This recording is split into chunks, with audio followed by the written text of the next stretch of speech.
سیناروی خۆپیشاندانی لایەنگرانی ئەنجومەنی سەربازی لە خەرتومی پایتەخت و بەرزکردنەوەی وێنەی سەرۆک و جێگری ئەنجومەنی سەربازی ئاماژەیەکی مەترسیدارە کە داهاتووی سوودان بەرەو دەسەڵاتی سەربازی و دیکتاتۆریەتی تاریکتر لە دەسەڵاتی بەشیر هەنگاو دەنێت.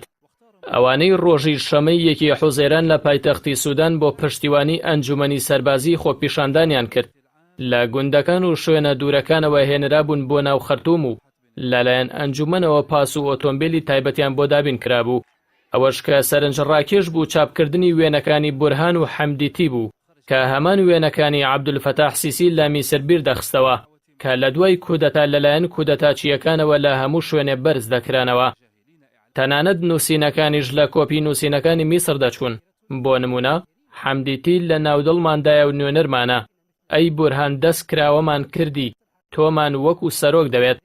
ئەنجومەنی ڕاگوزەری سەربازی پاسەوانی شۆڕشە بۆ بینای دەوڵەت و بەرەو پێشچوونی. هەندێک لە بەشداربووانیش دروشمی ئاینیان دەوتەوە گوایە داوای چەسپاندنی شەریعەت دەکەن کە لەم قۆناغەدا ئەنجومەنی سەربازی بۆ مەبەستی لێدانی ئەوانی تر بەکاریان دەهێنێت. ئەنجومەنی سەربازی لەو ڕۆژەوە کە عومەر بەشیری لاداوە و خۆی جێگەی گرتووەتەوە بە شێوەیەکی هەنگاو بە هەنگاو دەیەوێت جێگە پێی خۆی قایم بکاتەوە و تەنیا هەندێک گۆڕانکاری ڕواڵەتی لە شێوازی بەڕێوەبردننی وڵاتە دروست بکات، بەڵام دەسەڵات هەر هەمان دەسەڵاتی سەربازی دەیان ساڵە بێت.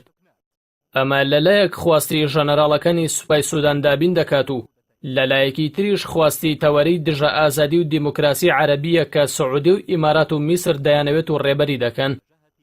بۆیە ڕۆژانە ئەنجومەنی سەربازی لە خواستی جەماوەری ڕاپەڕی و دوور دەکەوێتەوە و بەرنامەکانی ئاشکراتر دەکات.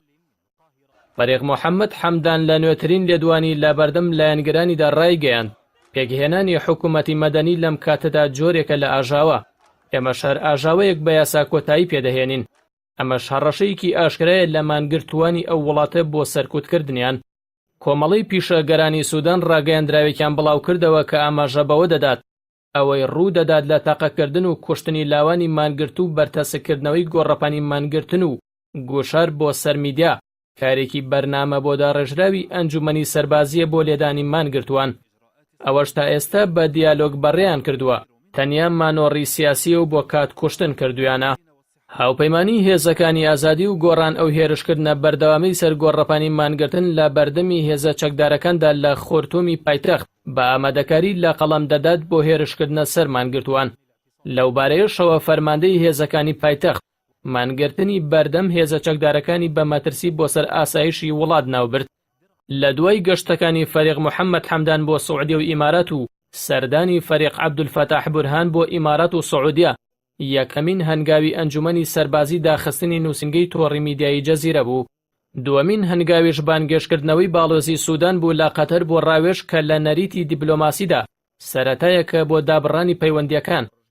لە گۆڕەپانی مانگرتنیشدا چەند کەناڵێکی ناوخۆیی میدیایی شۆڕژگێڕانیشیان داخست. ئەمەش ئاماژە بۆ جێبەجێکردنی خواستی تەوەرەی سعودی و ئیماراتیە کە درژایەتی هەر جۆرە ئازادیەک دەکەن کە هەناسەکەی بگاتە وڵاتەکانیان. بۆیە باشترین بژاردەیان بۆ سوودان ئامادەکاریە بۆ دەسەڵاتی حەمدیتی کە فەرماندەی هێزەکانی پشتیوانی خێرایە و پێشتر فەرماندەی میلیشیاکانی جەنجەوید بووە لە دارفور کە تۆمەتبارن بە کوشتنی هەزاران هاوڵاتی سڤیل. جعفەر عوسمانی وتەبێژی کۆمەڵی یەکگرتووی ئۆپۆزیسیۆن ڕایگەیاند ئەگەر ئەنجومەنی سەربازی بیەوێت مانگرتنەکە سەرکوت بکات، مانگرتنی سەرانسەری و کراوە ڕادەگەیەنین تا ئەنجومەنی سەربازی سەرنگون نەکەین ناوەستین. ئەوەی کە لە هەردوو لای دۆسیەکە دەبینرێت و دەبیسترێت ئاماژەیە بۆ ئەوەی ئاسۆی بەردەم داهاتووی سوودان تاریک و ترسناکە.